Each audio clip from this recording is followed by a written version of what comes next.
Hello everyone and welcome to my Royal Family Today update channel. I hope everyone is having a wonderful day.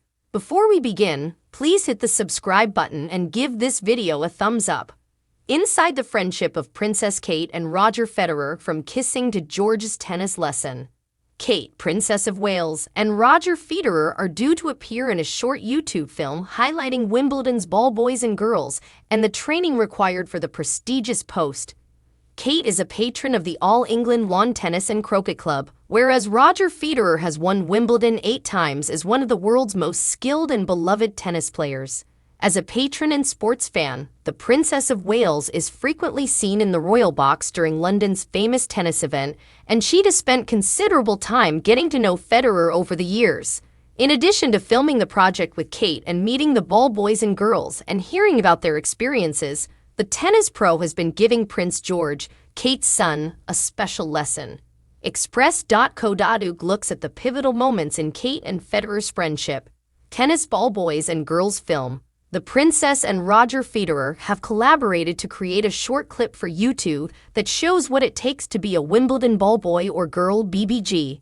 Kate is seen in the film visiting the All England Club with Federer to meet returning and prospective BBGs and hear about their training experiences.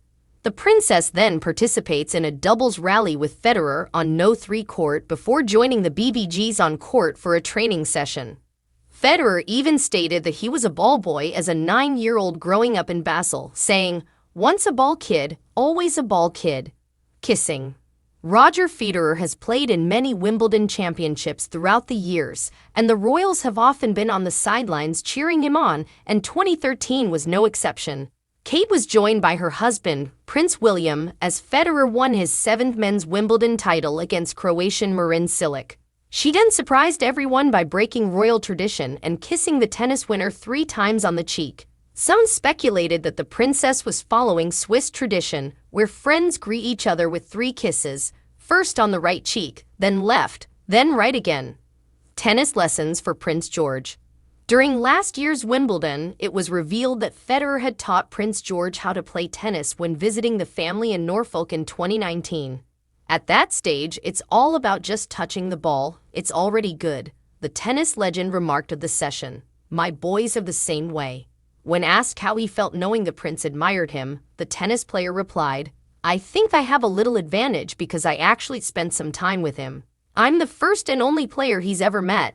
Then you have a good start in determining who your favorite player is. The project of Kate and Roger Federer. Prior to their work with U2, Kate and Federer collaborated on an intriguing project to collect funds for charity near to the Princess' heart. Last year, the two collaborated to contribute proceeds from the Laver Cup Open Practice Day, which was hosted at the O2 Arena on September 22, to 2 organizations for which Kate is a patron. The Cup is an international indoor hard-court men's team tennis tournament in which 2 teams compete, one with European players and the other with tennis stars from the rest of the globe. Roger Federer was joined by several other tennis stars for the day, with earnings benefiting both Action for Children and the Lawn Tennis as she walks to Court 3 at Wimbledon. The Princess of Wales appeared in a special DVD depicting the elite tournament's behind-the-scenes training. The Princess of Wales demonstrated her athletic side by taking the center court ahead of Wimbledon. The princess appeared in a short YouTube video as a patron of the All England Lawn Tennis and Croquet Club, where she is shown in a doubles rally alongside tennis icon and 8-time Wimbledon winner Roger Federer. Kate looked the part as she tried her hand at becoming a ball girl, dressed in all-white Wimbledon attire. In the film, the princess shows off her sense of humor by asking Federer for any tips on my serve at the same time would be very helpful.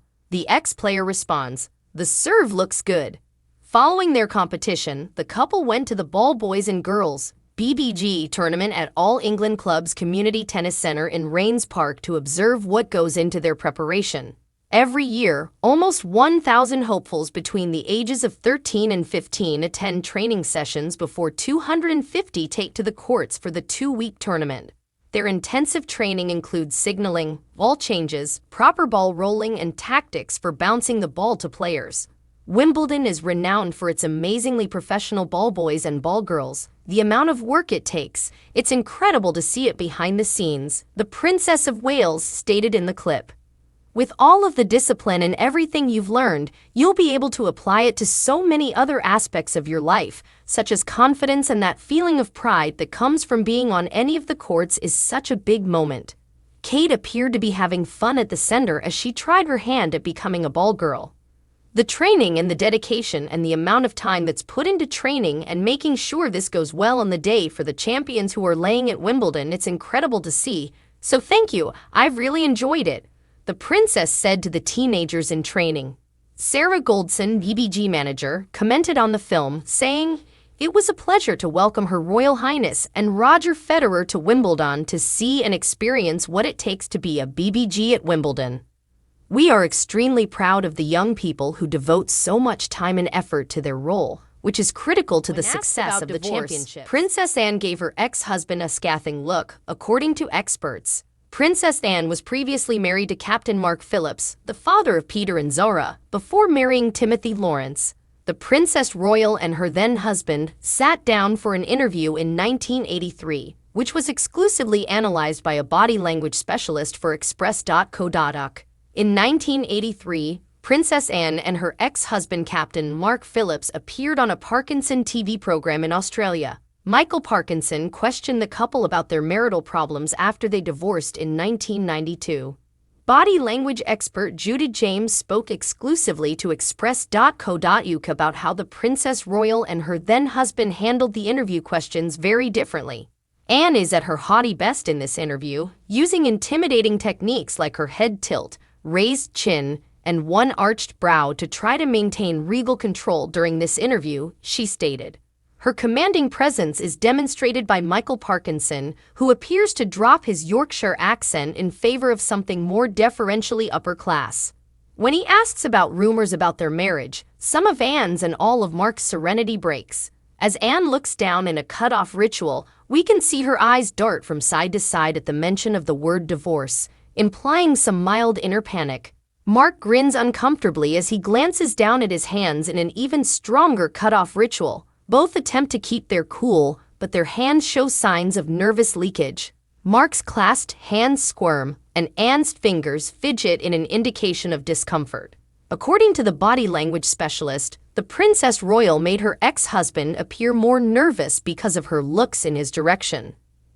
Anne looks at Mark as if wanting to read his response or embarrass him by asking the question in his direction, Judy explained. When he establishes eye contact with her, he bursts out laughing, giving the impression that he is afraid of her. Her question, "What are you doing here?" prompts an awkward joke about leaving through different doors, but no actual denial. Anne does a political swerve by talking about gossip going on for years, but when Mark starts talking, she looks down in another cutoff. Judy speculated that Princess Anne was scathing about Mark's actions. When she does look up at her husband, her expression is scathing, the body language expert observed.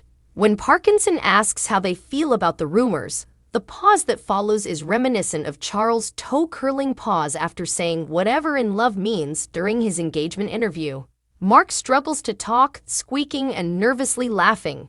As she watches him, Anne even performs a tongue poke of rejection or disdain. Judy said that Mark was the one who fell into a verbal ditch towards the end. In the end, Mark falls into a verbal ditch of his own making, she said. "I feel like I'm yearning to get the chance to say anything to knock it all over," he says. This is despite the fact that he has that opportunity right now and has done little, if anything, to knock it over. Anne's nonverbal cues are classic. Her eyes move to the front as though contemplating what her husband has just said, and her sarcastic smirk offers little to indicate that their marriage is on track. Thanks for watching. If you like this video, so please don't forget to subscribe my channel and don't miss any update.